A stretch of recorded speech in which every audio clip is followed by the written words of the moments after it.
Presidente De Serin, allora, l'anno scorso avevamo dato un po' gli auguri di fine anno, delle feste, adesso oggi è il 24, domani abbiamo Natale, Natalino, insomma credo che sia importante, almeno più di qualcuno ironicamente, qualcuno invece in maniera diciamo sentita, farebbe piacere un suo intervento, insomma.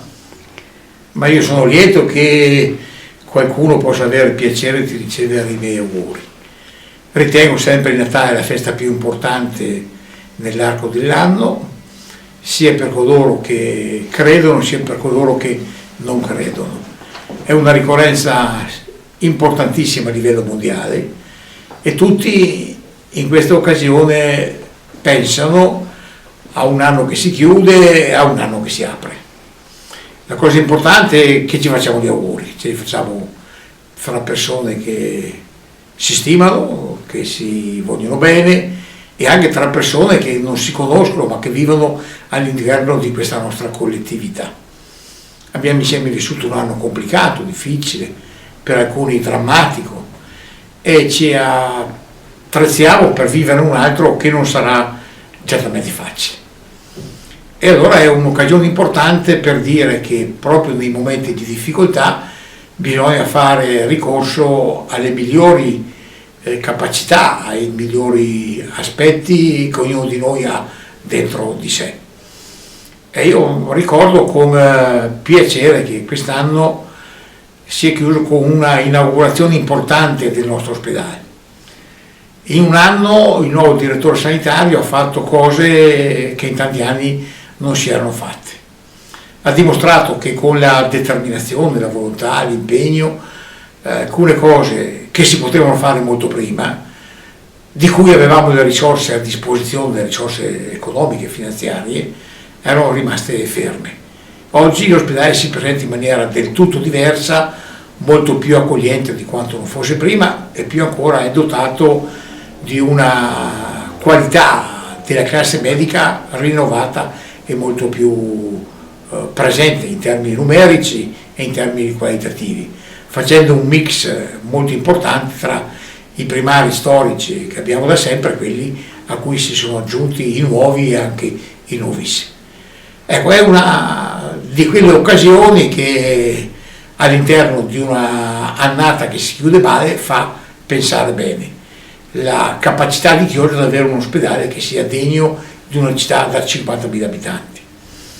Da un punto di vista istituzionale io tendo a dire sempre nel 2012 il Veneto si è dotato del suo nuovo statuto. È uno statuto che ha la particolarità unica in Italia di essere stato approvato all'unanimità e lo abbiamo fatto perché abbiamo trovato l'intesa di tutte le forze politiche. È importante per la Regione che abbiamo uno statuto di eccellenza, come ci viene riconosciuto da tutti in Italia, ma è più importante perché nel percorso statutario le forze politiche hanno trovato un comune denominatore per dare una risposta positiva. Io credo che la crisi che stiamo vivendo ha bisogno della ricerca delle posizioni di incontro e non di scontro. Andremo in una campagna elettorale difficile, dura, complicata, conflittuale. Così non deve essere, perché chiunque vincerà avrà bisogno poi di avere una capacità di sintesi e di collaborazione con gli altri. E così io spero che avvenga. Ecco, noi viviamo questo Natale all'interno di questi problemi. Sappiamo che la gente più povera è diventata ancora più povera, che le categorie medie sono diventate meno medie verso il basso, che la disoccupazione diventa drammatica, specie in una città come la nostra, che i comparti della pesca in particolare, ma anche dell'agricoltura, sono in sofferenza e che abbiamo bisogno fortemente di sostenere l'attività del commercio, dell'artigianato, in particolare del turismo. Ecco, le pubbliche istituzioni devono rendersi conto che pur in presenza di risorse economiche molto più contenute, devono fare di più e meglio di prima, perché i problemi che ha la gente sono drammatici e a questi bisogna porre attenzione. Ecco, l'impegno è di cogliere i problemi e di dare delle risposte. E l'augurio che io faccio ai miei concittadini è che con lo spirito vero del Natale ci sia la capacità di immedesimarsi nella gente che ha dei problemi.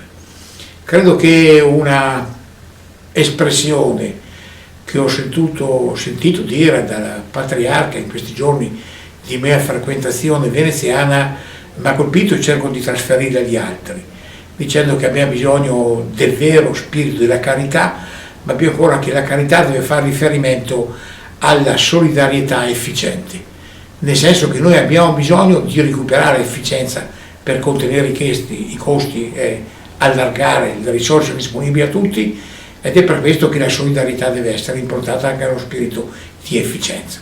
Ecco, se noi sapessimo coniugare insieme queste due cose potremmo guardare avanti con la rinnovata sensazione e la convinzione della speranza, perché la cosa più drammatica sarebbe se noi perdessimo la speranza. Invece credo che così come ciclico nella storia del mondo, ai momenti di crisi poi subentrano anche i momenti di superamento della crisi, ed è con questo spirito che io faccio ai miei concittadini e a tutti, alle donne e agli uomini, ai giovani e ai meno giovani, l'augurio più forte per un felice Natale e più un prospero 2013.